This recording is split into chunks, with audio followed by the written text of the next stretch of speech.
Estamos começando mais um programa Mulheres Inabaláveis. Hoje eu estou aqui com Andréia Eiras, acertei? Fiquei 2 horas para decorar o nome, gente. Mas olha só, a Andréia é fisioterapeuta e é especializada em doula, é isso? Também sou doula. Também é doula, tá? Você vai me explicar o que é isso, porque eu acho que é uma informação que poucas pessoas conhecem, né? Mas primeiramente, seja bem-vinda, né, Andréia? Obrigada. Que bom que você está aqui, viu? Gratidão Obrigada por ter pelo vindo. convite. Eu acho que é um assunto muito legal da gente trazer e informar e passar para as pessoas, né? Toda a abordagem da fisioterapia, da doulagem, eu acho que é muito válido, muito legal. Sim, e é um assunto que as mulheres precisam, né? Você está no programa certinho, Mulheres Inabaláveis, que a gente vai falar sobre isso. Então me explica um pouquinho como que é essa profissão sua hoje, o que você faz atualmente? Tá, então vou fazer uma linha assim de raciocínio para não me perder, né? Tá. Eu me formei, né? Fiz a graduação em fisioterapia. E logo depois eu fui para a pós-graduação em saúde da mulher. Eu fiz uma especialização, na época era 1 ano e meio, eu fiz Unicamp, e dentro da Unicamp a gente tem as especialidades dentro da saúde da mulher. Então a gente tem a uroginecologia, a obstetrícia e a oncologia mamária, a oncomama.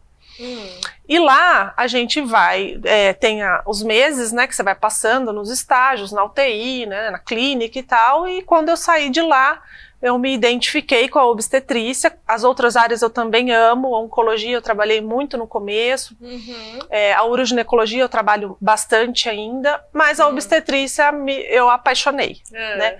Logo que eu saí da pós-graduação, eu tive a minha primeira filha. E aí já se mistura, ela tem 15 anos. 15 anos já. Você tem só ela? Eu tenho 3. 3? Menina, o que você faz com esse corpite assim pra ficar? Eu tenho a Marina, né, que tem 15. Depois eu tive o Luan, que tem 11. E a pequenininha que vai fazer 3, que é a Heloísa. Olha só. Então a trajetória da obstetrícia, ela foi seguindo a trajetória da minha vida pessoal, né? E o que te encantou? Você falou que quando você teve a sua primeira filha, né? O que foi que despertou assim, falou, nossa, é isso que eu quero trabalhar? Eu saí da pós já trabalhando com obstetrícia, então eu trabalhava com o preparo do parto, né?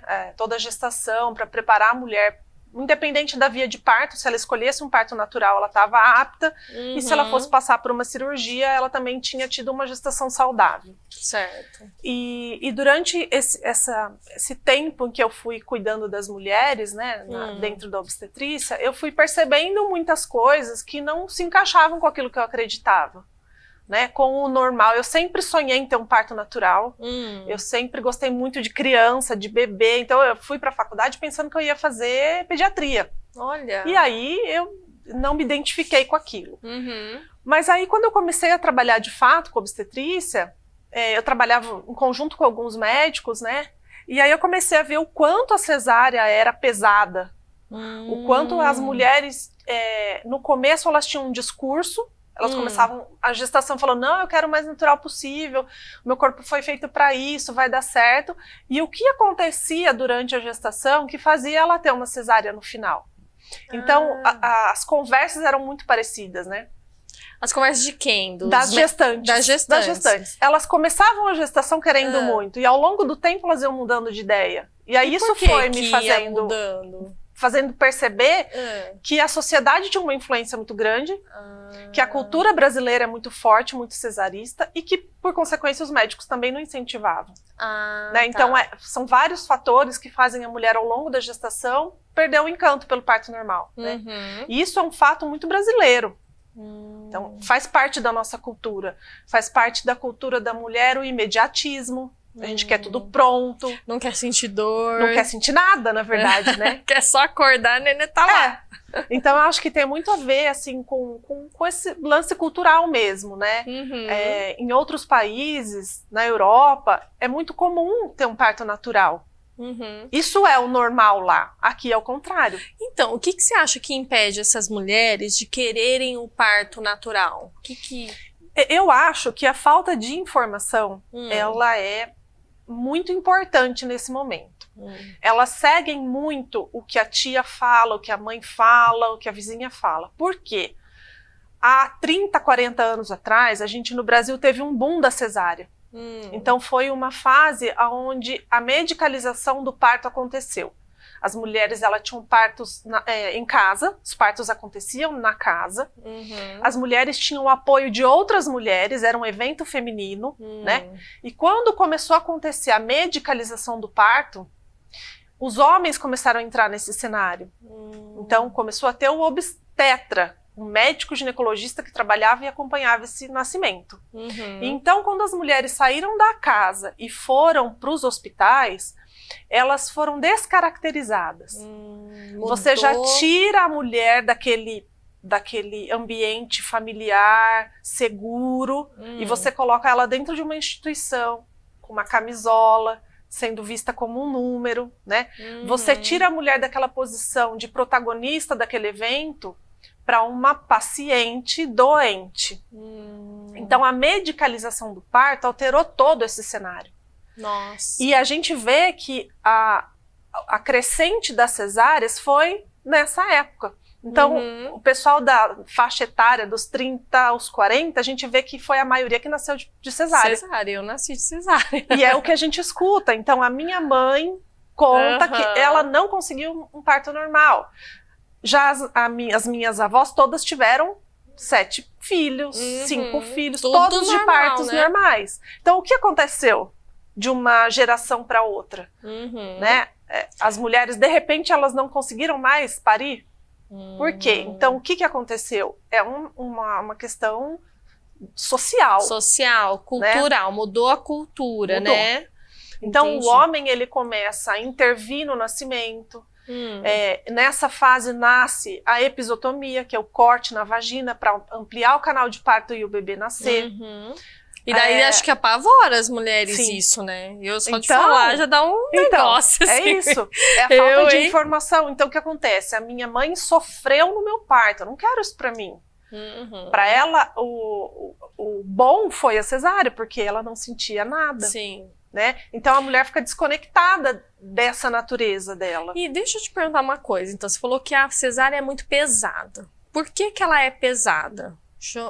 Já que as pessoas precisam de informação, vamos aproveitar aqui para informar o porquê disso. Sim, a gente tem a balança que ela deve ser realizada e feita nas questões emocionais e nas questões físicas. Então, para que existe a cesárea? A cesárea existe para salvar vidas. Para isso que serve, é uma cirurgia de extração de feto. É só, em último caso, para algumas coisas específicas. Certo. Então, a gente tem várias coisas, um prolapso de cordão, um descolamento de placenta, a gente tem algumas situações em que é necessária essa cirurgia. Sim. Em muitas e muitas porcentagens, a gente teria um natural. Só que essas mulheres, como eu falei lá atrás, que elas começaram a querer e no fim elas desistiram porque nesse meio aconteceu alguma coisa, certo? Então você colocando na balança porque ela quer uma cesárea e porque ela quer um parto normal, você também vê conteúdos emocionais, né? Muitas vezes a mulher não quer sentir o parto, ela quer estralar o dedo e estar com o neném no colo, ela não quer sentir o processo, porque o trabalho de parto, o parto, dá medo. Você não sabe o que está acontecendo com o seu corpo, né? De repente vem uma contração muito forte, você não sabe direito o que está acontecendo, muitas vezes você não tem informação nenhuma, né? Eu fiz um voluntariado na maternidade aqui da cidade durante 3 anos. E lá a gente vê de tudo, né? Então, muitos casos assim de meninas de 13, 14 anos que estão tendo bebê. Casos de abuso sexual. Então, casos diversos, né? A mulher que está ali parindo um bebê fruto de um estupro. Então, pesado, né? É bem complicado. Como que ela vai se abrir, relaxar e ter um parto legal para isso? Não vai, ela nem quer esse neném. Sim. Então, existem muitas questões emocionais que envolvem o trabalho de parto e que a gente não se conecta mais.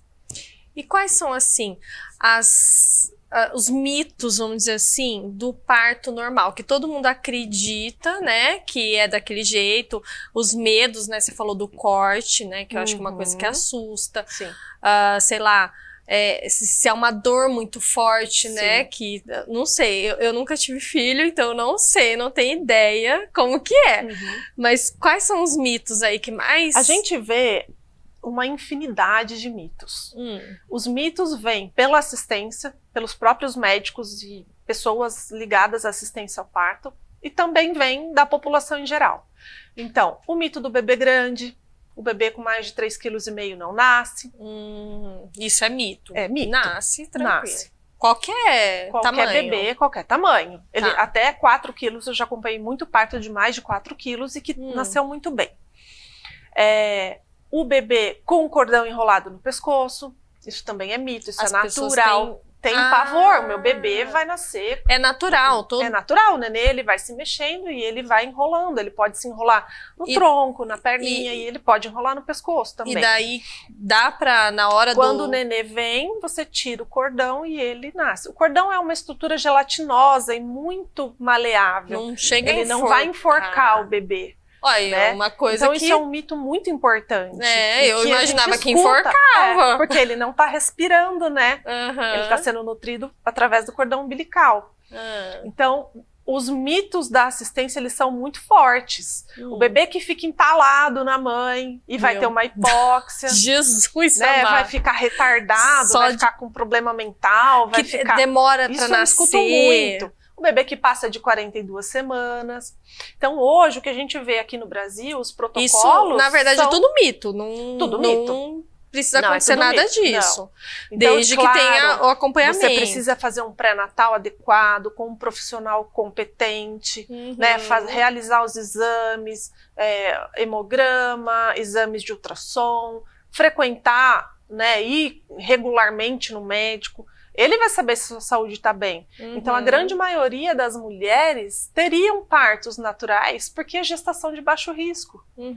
Ela está tendo uma gestação natural. E o que a gente vê é que a mulher engravida e ela já é vista como uma doente. Uma paciente, né? Uma paciente. Então, não faz isso, não leva uma baixa, não. Entendi. Né? Porque as pessoas já começam a enxergar essa mulher como frágil. É claro que existem situações em que necessita de mais cuidado, né? Sim. Mas na grande maioria das vezes é uma gestação de baixo risco e que pode, inclusive, aí eu trago um gancho para falar sobre o parto domiciliar, por exemplo. A grande maioria dos bebês pode nascer em casa. Olha só. Né? Então, não tem esse uma casa risco. de parto ou dentro de um centro de parto natural, existe segurança no parto domiciliar.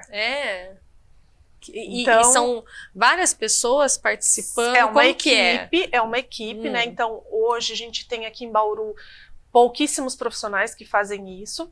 A gente está com a equipe da Mari Partejar, que é a Tainá, enfermeira obstetra, a Selma, que é psicóloga, a Juliane, que é terapeuta e doula. Então, somos pessoas que acreditamos no potencial da mulher de parir, e que ela faz um pré-natal muito bem feito e cauteloso para que a mulher possa ter esse bebê em casa. Ou, se precisar de uma remoção hospitalar, que ela tenha um parto digno, respeitoso, amoroso, acolhedor, que muitas vezes dentro de uma instituição a gente não consegue.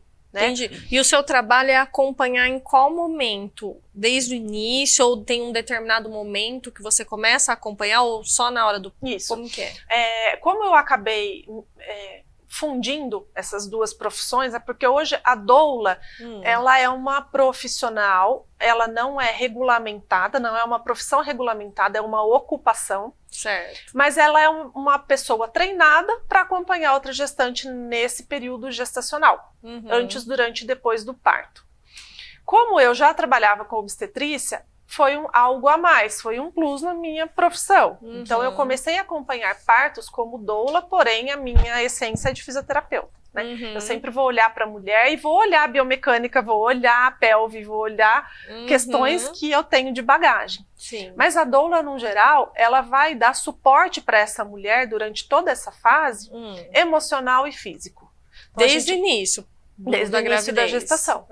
Então, ela vai ter informações sobre a gestação, sobre a fisiologia da gestação, sobre o parto, quais são os sinais do trabalho de parto, o que ela vai sentir, o que eu posso fazer para o companheiro dela ajudá-la no momento, como ele vai fazer massagem, como ele vai auxiliar. Ah, que legal. E você pega, assim, faz tipo sessões, reuniões? São encontros. São encontros? Isso. Quantos encontros, mais ou menos? Olha, normalmente a gente faz de 2 a 3 encontros durante a gestação. Como a gente tem essa equipe hoje, a gente consegue trabalhar com muito mais encontros, então tem as rodas de conversas, tem os cursos, tem as vivências, tem os workshops, a gente acaba encontrando uma vez por mês ou até mais. Sim. Mas no geral, a gente faz 3 encontros antes do parto, para montar um plano de parto, para falar o que vai ser o parto, ensinar. E com o pai junto também? Com o pai junto, ou o companheiro, ou se às vezes nem tem uma mãe, uma pessoa próxima que vai poder acompanhar esse nascimento. A gente faz o acompanhamento do parto todo.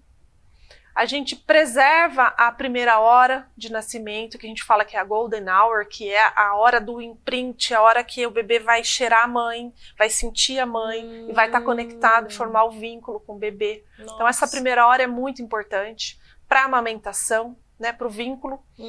E depois, quando a mãe está instalada no quarto ou quando é em casa, depois de umas 2 horas, que a gente termina esse trabalho, né, intraparto, e depois a gente continua para os cuidados com o bebê, para a amamentação. Então, o vínculo, a gente acaba virando amiga de todo mundo, né? Fica... E daí, no parto, por exemplo, você fica o tempo todo, desde que começa o trabalho de parto até o final. E pode ser muitas horas, muitas, ou até dias, né? Existem partos que são um pouco mais demorados, porém são fisiológicos e normais, né? Sim. Pode Mas durar são quanto mais tempo, arrastados, assim? 36 horas, 48 horas, 70 horas. Sério? Existem partos de 3 E daí você fica dias. todo esse tempo? E aí a gente fica sempre dormindo, junto. acordando? Normalmente eu trabalho junto com a Juliane, que uma é backup da outra. Então, em casos de partos assim muito longos, a gente vai revezando. Mas, no geral, a gente acaba criando um vínculo muito forte com a gestante e ela fica ali, a gente fica junto o tempo todo, né? Que legal. Então, eu já acompanhei partos domiciliares, eu acompanhei um de 3 dias, esse foi, acho que, o mais longo. Então, eu almocei, jantei e tomei café na casa dela. 3 dias. 24 horas ali. Então, foi, assim, bem cansativo. Mas, no geral, a gente fica junto, sim, o tempo todo. Esse vínculo é o mais importante. Né, de segurança, de apoio, a referência de segurança da mulher naquela hora. Eu lembrei de mais um mito aqui, que eu acho que é curiosidade minha até, que fala que corta e tal, e que não corta, então. Então, não precisa esse cortar. Corte chama episiotomia. E se volta o tamanho original, volta. Né? Porque falam que não volta, fica larga, que fica larga. Né? Isso. O que a gente vê... Eu acho que até um certo machismo aí, sim, né? Bem estrutural, assim, né? Eu escuto ainda hoje médicos falando assim, olha, tem que fazer episiotomia, porque senão seu bebê não vai nascer, eu escutei essa semana. Seu bebê não vai nascer e vai estragar o parquinho do seu marido. Então, isso é uma fala extremamente machista e absurda. Jesus, né? Vai estragar... Não. Estragar o parquinho do marido, né? Gente, então, tô chocada. Isso, um médico falando essa isso. semana. Então, assim, não é um médico 30 falando anos isso. atrás. Vai estragar hoje. O parquinho do marido. Então, gente, a gente como precisa evoluir muito ainda, né, gente? A gente tem anos-luz de evolução ainda. Precisa ser falado, esse assunto precisa vir à tona. Que dó de uma mulher que ouve isso, né? Porque o que ela vai levar pra casa dela, né? Nossa, eu não posso... Vou ficar larga, não vou meu marido não vai me querer mais. Imagina, então, num momento tão delicado e tão bonito, né? Gente, ela escuta isso. Lamentável. A episiotomia, ela foi criada para ampliar o canal de parto. Acreditava-se que essa laceração causada pela tesoura, ela aceleraria o final do trabalho expulsivo. Certo. Hoje a gente vê que ela não é necessária mais. Então, todos os últimos artigos, os últimos congressos, as melhores bibliotecas científicas nos comprovam isso. Não precisa. Não é necessário mais uma episiotomia. Existem médicas humanizadas, a Melânia, por exemplo, que é do Nordeste, ela está há quase 15 anos sem realizar nenhuma episiotomia. Quando se tem um bom preparo, com bons profissionais, com fisioterapeutas, com doulas, com médico ali engajado, e você tem um parto respeitoso e fisiológico, não existe laceração muito grave. Porque você teve um acompanhamento adequado do Chega período. na hora, ele vai elástico. expandir Isso. e vai Então, voltar ao normal. O canal vaginal, ele é formado de acordo com a descida do bebê. O canal de parto, ele vai se acomodar, ele vai ser vai elástico. vai se adaptando para aquilo. Então a gente fala que o nascimento do bebê é isso aqui, ó. Ele vai rodando, rodando, rodando até ele nascer. E é devagar, né, o acomodando. processo, né? Tem que ser o tempo do neném. Exato. Então por isso o desprendimento lento da cabeça do neném, um parto no expulsivo, que ela tenha ela possa fazer o que a gente chama de puxo voluntário, que ela respeite o corpo dela, eu pôr na mão, no momento em que ela quer fazer força. É inevitável. A mulher, quando ela está no momento expulsivo, ela vai fazer força naquele momento. Então, que seja guiado o processo todo pela mulher e não pela assistência. Então, não tem necessidade mais de corte no períneo. Se realizado, a gente tem técnicas dentro da fisioterapia que a gente consegue consertar essa musculatura, mas não é necessário. Né? Olha a só, vagina, gente. ela volta ao normal, o canal vaginal volta ao normal. Claro que se tiver um parto traumático, eu tô difícil, até agora passada com a fala do médico. Ai, gente, eu não acredito voltar. que eu ouvi isso na minha vida. Então, e é muito comum, né? Ou então, por que você quer um parto normal? Sua bexiga vai cair, você vai ficar perdendo urina. Eles falam isso. Você não vai Mas ter mais é porque eles ganham mais, os também. Médicos, eles ganham pela todo um cesárea, contexto, né? mais do que ganham no parto, é isso? Ganha um pouco mais, mas eu acho que nem é essa a questão. Não? É a questão de controle, de agenda. Né? O médico que faz, ele não vai ficar 12 horas com uma gestante e desmarcar todo um consultório que ele poderia atender, sei lá, 20. Então, é uma questão financeira, sim, mas é muito mais uma questão de valores, de propósitos, porque também não é fácil você desmarcar um consultório de 20 para tratar uma. Verdade. E aí a gente entra também naquele embate, na discussão de que o parto humanizado hoje ficou muito elitizado. Só quem tem dinheiro pode ter um parto hoje. Olha só, e era uma coisa que qualquer mulher fazia dentro da sua própria casa. Então a gente vê muitas vezes mulheres que hoje têm convênios bons indo ter bebê no SUS.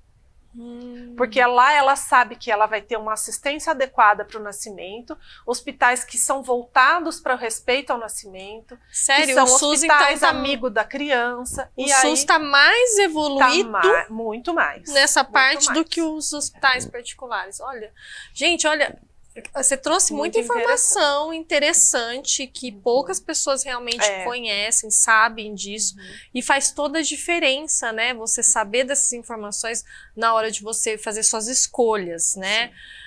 Todas essas perguntas que eu fiz, porque são dúvidas que eu tinha também, né? Que são, acho que, dúvidas gerais das mulheres. E agora, só para a gente falar um pouquinho, a gente está num momento aqui, outubro, que representa aí o outubro rosa, câncer de mama e tudo mais, e a gente tem que levar essa conscientização também, né? Você já atendeu alguma paciente que teve câncer ou estava em processo? Como que foi? Sim, já atendi bastante, né, oncologia. Passei um período também com meu pai, que teve câncer, então eu estive próxima de pessoas que passaram por esse processo, né? Porque é muito difícil. A gente acaba fazendo amizade ali com pessoas, né, que estão em tratamento de quimioterapia, de rádio, a gente acaba se aproximando desse mundo, né, de novo. Tô com uma amiga muito próxima agora, que a gente tá caminhando junto. Então, assim, a oncologia, ela é uma área difícil, mas que quando se ama aquilo que se faz é muito gratificante, né? Então você vê assim, a mulher tá com muito medo, né, muito insegura. Uma coisa que a gente vê muito é que falta a multidisciplinariedade dentro do atendimento da oncologia. Certo. Então falta essa visão dos médicos, tanto no obstetrícia eu vejo isso, né? Um médico que não encaminha para fisioterapia, que não trabalha com a doula, ou o médico que só trabalha com a doula X, eu vejo isso dentro da oncologia. Então os médicos hoje, eles não mandam a paciente para fisioterapia logo no começo, para nutricionista logo no começo, principalmente para psicologia. É muito necessário esse suporte emocional, psicológico, né? A gente vê que o Brasil, ele é um país muito curativo, ele trabalha muito pouco com a prevenção. É muito, o médico trata doença, né? Ele na verdade, é muito medicamento, né? Eu já até passei por algo parecido, não com câncer, mas com artrite reumatoide. Eu fui no médico e detectou artrite. E daí eu perguntei pra ele, doutor, eu preciso fazer alguma dieta pra me ajudar? Ele falou, não, pode comer o que você quiser. Daí eu olhei pra ele extremamente obeso, fumante e totalmente, sabe? Eu falei, eu acho que eu não vou seguir o que ele tá me falando, não. Eu vou procurar um outro médico. Porque, como assim, né? Eu já tinha pesquisado na internet que a alimentação ajuda, né, em qualquer doença, né? Principalmente câncer, né? É muito importante, água, alimentação. Sim, extremamente. E não, como assim, né? Vai ficar só tomando remédio, olha, remédio? Uma coisa que eu também observo bastante dentro da obstetrícia, a gente vê muito isso, as mulheres, elas delegam muito ao outro a sua própria saúde. Então se espera muito que o médico veja se eu tenho um câncer, se o médico veja que eu tô com um nódulo na minha mama, porque eu não pratico o autoexame. Eu delego ao médico o meu parto, porque ele sabe mais que eu, ele estudou mais que eu. Mas eu acho que é essa a ideia, né? Tipo, eu não tenho conhecimento. Eu não tenho conhecimento, então eu dou na mão do outro, né? Mas a gente precisa trazer um pouco da responsabilidade para nós também. A gente conversa muito sobre isso, sobre maternidade consciente, sobre saúde consciente. Por quê?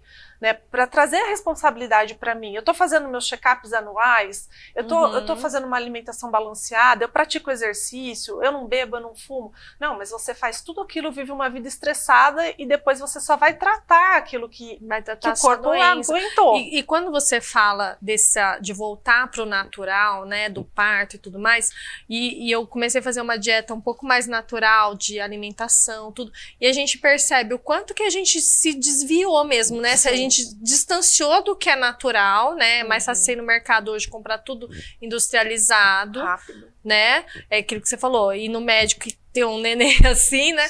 A gente tá tudo tão prático que a gente se distanciou da nossa essência, da nossa, sabe, das nossas raízes, nossas origens, né? Acho que é importante voltar, né? E o que fazer esse acontece trabalho. quando se já está doente, aí tenta, né? Então, uma paciente oncológica, ela tem uma dieta mais restritiva, ela vai se preparar para uma cirurgia, né? Às vezes uma mastectomia bilateral, radical, né? Uma quimioterapia, onde ela vai precisar de uma alimentação mais saudável, né? Um pré-operatório, por exemplo, de mastectomia, ela vai precisar fazer exercícios para se preparar. Então, são coisas todas que nós poderíamos fazer. Fisioterapia, vocês entram nessa parte de preparar. A fisioterapia é de preparo para a cirurgia, né? E o pós-cirúrgico também, que é muito importante. Então, o preparo da pele, né, para a radioterapia. Eu não sabia que tinha essa parte na fisioterapia. Tem toda a parte de instrução, de informação, do que ela pode, do que ela não pode fazer com aquele membro do lado onde ela teve a cirurgia.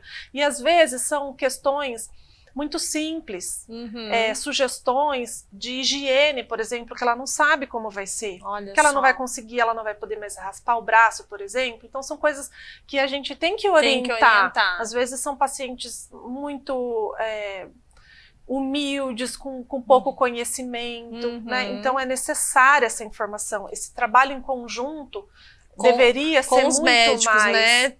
Trabalhar multidisciplinar. Trabalhar junto. E Andréia, só pra gente encerrar aqui, que o nosso tempo já acabou, né? O papo tá tão bom que a gente nem viu passar. Pessoal que tá te assistindo aqui, eu vou deixar seu Instagram aqui embaixo. Pode te perguntar, pode entrar em contato. Pode, estou à disposição para o que precisar. Dentro das áreas, a fisioterapia dentro da saúde da mulher, ela é fascinante, ela tem muitas outras áreas que aqui não vai dar pra gente falar. Não, dá pra ver que você ama o que você faz. E a gente podia ficar uma hora aqui conversando, né? Então, assim, dentro, por exemplo, das disfunções sexuais, da sexualidade, da menopausa, a gente tem muito assunto, né? Dentro da obstetrícia mesmo, dentro da parentalidade, né? Da paternidade, os homens serem incluídos nesse processo todo, a oncologia, enfim, a gente tem muita coisa. Então, né, gente, procurem a Andréia, vou deixar o Instagram aqui. façam as suas perguntas, né, se vocês precisarem dela.